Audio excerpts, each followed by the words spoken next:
যে এতদিন ধরে জন্ম থেকে পূর্ব দিকে উঠছি, এবার কিতাবের হাত ধরে বুকে নিয়ে চলেছে, তারা দুনিয়া সম্মানিত করে আল্লাহর রুজিতেই সন্তুষ্ট থাকবে।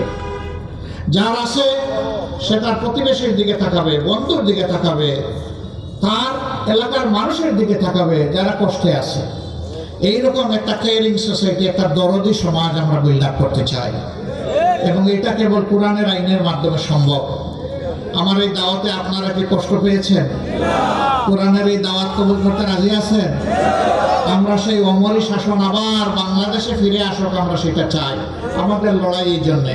আমরা কেউ প্রেসিডেন্ট, প্রধানমন্ত্রী, মন্ত্রী, এমপি, গ্রামের মেম্বার, কাউন্সিলর, মেয়র, উপজেলা চেয়ারম্যান এগুলো হওয়ার জন্য লড়াই করছি না। আমরা লড়াই করছি মানুষের দুনিয়ার মুক্তি এবং আখিরাতের মুক্তির জন্য।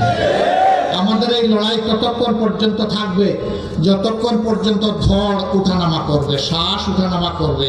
যত সাংবাদিক বন্ধুগণ, আল্লাহ তাবারক ওয়া তাআলা শুকরিয়া আদায় করি, বহুদিন পরে উন্মুক্ত ময়দানে আপনাদের সামনে আল্লাহ তাআলা আমাকে হাজির হওয়ার, দাঁড়াবার, দুটি কথা বলার তৌফিক এনায়েত করেছেন। আলহামদুলিল্লাহ।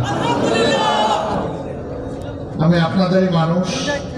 2001 সালে এখানে আপনাদের দোয়া নিয়ে নির্বাচন করেছি। সেই নির্বাচনকালীন সময় বহু বাড়িতে গিয়েছি, থেকেছে, আদর আপ্যায়ন পেয়েছে, ভালোবাসা পেয়েছে, দোয়া পেয়েছে। এর কোনোটারই ন্যূনতম কোনো বিনিময় দেওয়ার শক্তি আমার নাই। আমি আমার মাবুদের কাছে দোয়া করি, আল্লাহ যেন তার উত্তম বিনিময় দুনিয়া এবং আখিরাতে আপনাদেরকে দান করেন। এর উসিলায় আল্লাহ যেন এখানকার মানুষ, সমাজ, এখানকার জনগণের মর্যাদা বৃদ্ধি করে দেন। বাংলাদেশ আমাদের প্রিয় দেশ, ছোট্ট দেশ, বিপুল জনশক্তি। আমরা সমাজটাকে সুন্দর করে এখনো গড়ে তুলতে পারিনি, সাজাতে পারিনি। তবে যদি পাশের উপজেলা বড়লেখা এবং কুলাউড়ায় অতীতে যারা সামাজিক রাজনৈতিক দায়িত্ব পালন করেছেন, তারা যেখানে যে যতটুকু অবদান রেখেছেন, আমি তার জন্য তাদেরকে ধন্যবাদ জানাই। কোনো মানুষের পক্ষে একা সব কিছু করা সম্ভব নয়। সমাজের উন্নয়ন একটা ধারাবাহিক প্রক্রিয়া। উন্নয়নটা তখনই গতি পায়, শক্তি পায়, যথার্থতা পায় যখন উপযুক্ত মানুষের হাতে ওই দায়িত্বটা পড়ে।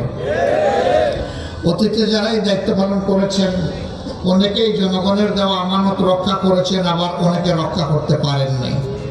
যারা রক্ষা করেছেন তাদের দ্বারা কিছুটা উপকার হয়েছে, যারা রক্ষা করতে পারেননি বাহ্যত কিছু উপহার হলেও সমাজের ক্ষতি হয়েছে বেশি।